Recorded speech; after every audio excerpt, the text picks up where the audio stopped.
Hello and welcome to Jardin du Mayfair, heaven on earth for the watch enthusiast. Today I am bringing you a very special video in the form of a selection of hot watches all under 10k. Guys, if you haven't already, please do click that subscribe button. I'm told by my tech team that up to 70% of you aren't subscribed, so please hit subscribe and I'll keep these videos coming fresh and hot every week.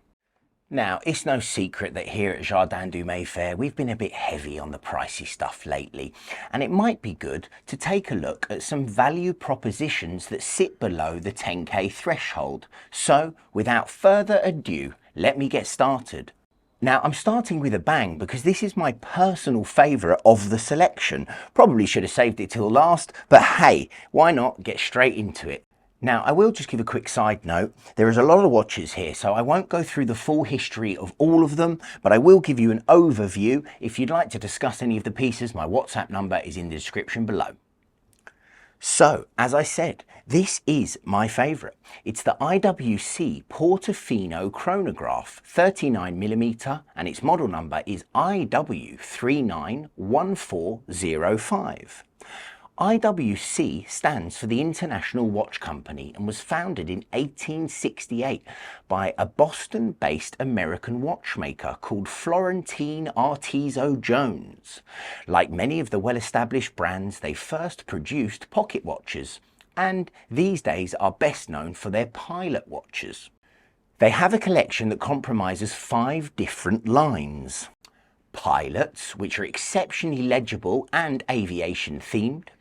Portuguesa, which are large distinctive watches which can be recognised by their Arabic numerals, railway track chapter ring and slim hands. The Aqua Timer, which is their dive watch range, and the Portofino, which is elegant, compact and recognisable by Roman markers at 12 and 6. The rest of the dials use stick indexes. This is a relatively recently released Portofino. It's called the Twin Register Chronograph, which debuted in a new 39mm size in 2021. Now, usually this model is offered in 42mm. It comes in 3 different dial variations: black, white, and this, which as I've said is my favourite, is a muted olive green. Now, if you check out the sides of the case, or indeed the entire shape of the Portofino, you can see that it was originally designed to mimic the style of a converted pocket watch, which is a really nicely designed nod to the past, as are the unloomed fuel leaf hands. A slim bezel and a broad dial helps it to pack a visual punch despite being modestly sized by today's standards. That said, it's a subtle watch that doesn't shout for attention. It runs IWC's Cal 79350 automatic movement, which is based on the Valjoux 7750, which is a tried and tested workhorse with 44 hours of power reserve.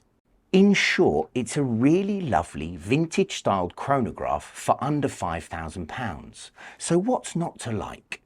I actually had a conversation with a colleague today who suggested to me while I was wearing this watch that it looks like a really expensive Patek from across the room. And I have to say, I totally agree. It's a lovely thing in itself, and I think IWC are a great brand at this kind of price range. So next up, we have the Hublot Classic Fusion Chronograph, model number 521NX7071LR. And dare I say it, it's a subtle Hublot, and part of the brand's most popular and accessible modern line.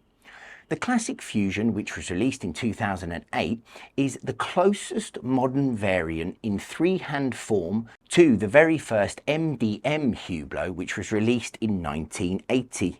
This is a 45mm grade 5 titanium, head mounted on a rubber strap with a water resistance of 50 meters.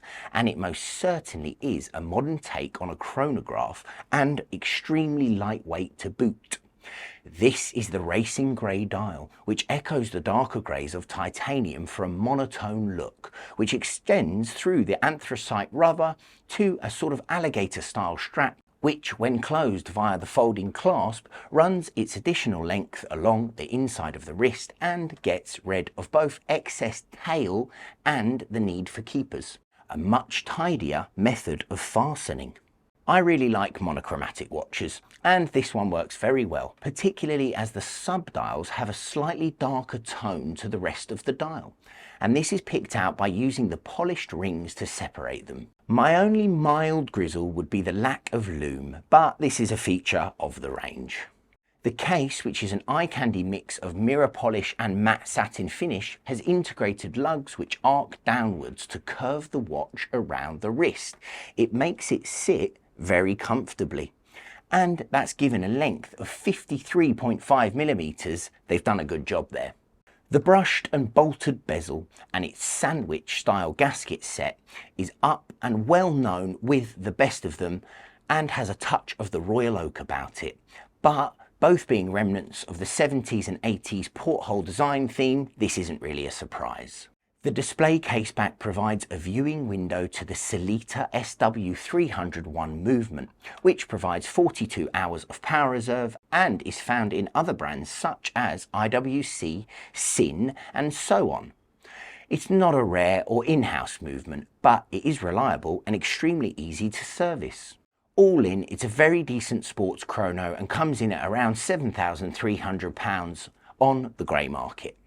Now ladies, I haven't missed you out today. I have the Cartier Tank Française, model number WSTA0065.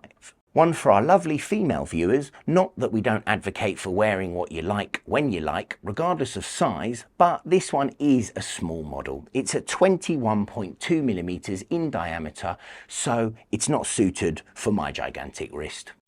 Cartier are super fashionable, and they've been in business since 1847. They are both known for exceptional jewellery manufacture and their watches, which are all instantly identifiable, whether that's the Tank, the Ballon Bleu or the Santos, which was interestingly the watch that kicked off wristwatches full stop, when Louis Cartier made a watch to be born on the wrist for his close friend and aviator Alberto Santos Dumont in 1904. Roman numerals are a signature of the brand, and Cartier's hugely popular Tank Française line has been recently refreshed for 2023. The updates include a slight growth in case, a recessed crown and a reduction in high polish by introducing a satin brushed finish which looks a little more sporty and also hides hairlines as well as swirls more effectively. The Roman numerals are now applied rather than painted, which adds a very nice 3D touch to the dial. This is a quartz piece, as are most of the tanks bar the largest model, which for many years is a convenience if it's not destined for daily wear. There's little more to add about the Tank. It's a stone cold classic and in stock unworn at £3,195, which is below retail.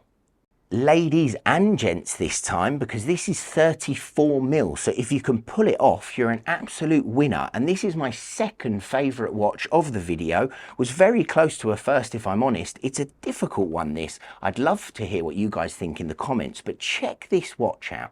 This is a 34mm Oyster Perpetual red grape sunburst dial. And the dial varies between purple and almost black in certain lights. Perfect for a low-key women's wrist wearer. I think this is truly a classic watch. Very classic, but never plain. The grape dial OP is a really beautiful piece of kit. It's a proper Rolex. It's got all the colour that you could want. And it's £5,895. Need I say more?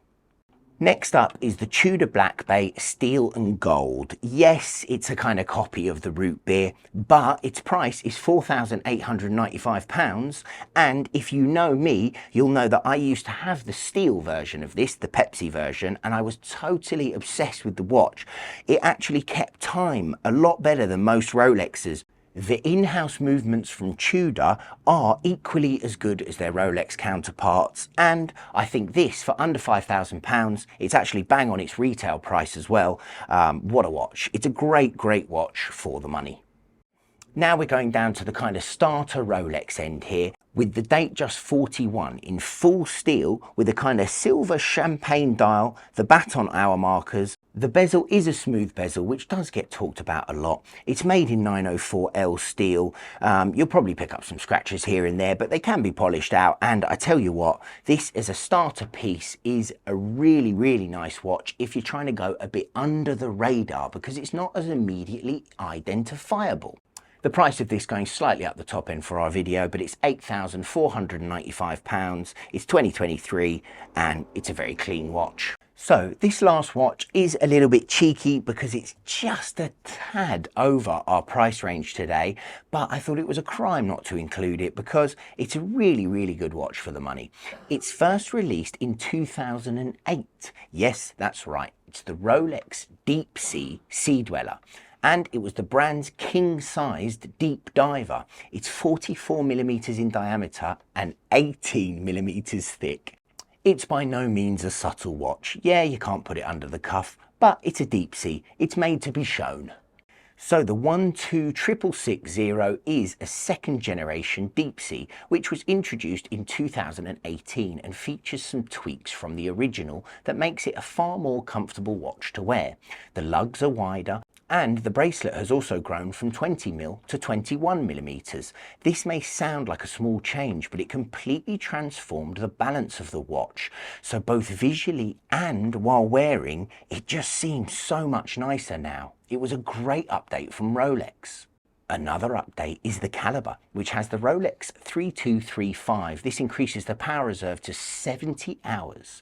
So, as well as its capabilities in the water, the Deepsea has another growing crown to its glory. It has a glide lock class extension system that is particular to this model, and it is designed so that the clasp can be extended while the watch is still being worn. So unlike the glide locks on the Sea Dweller 43 and the Submariner, for example, you have to remove the watch from your wrist in order to extend the clasp. The DSSD has an on-the-fly system, which is considered a flagship of Rolex clasps and is hugely convenient on warm days or when you're down the bottom of the Mariana Trench. This is actually priced at £11,000, but for one lucky subscriber, I'm going to offer it at £10,250. What a watch for the money.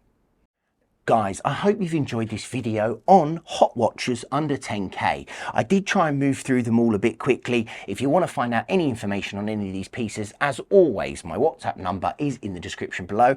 Please do like, comment, share and subscribe. The channel is growing. Please grow with us. Jardin du Mayfair, heaven on earth for the watch enthusiast. I've been Oscar, and this is Hot Watches under 10k.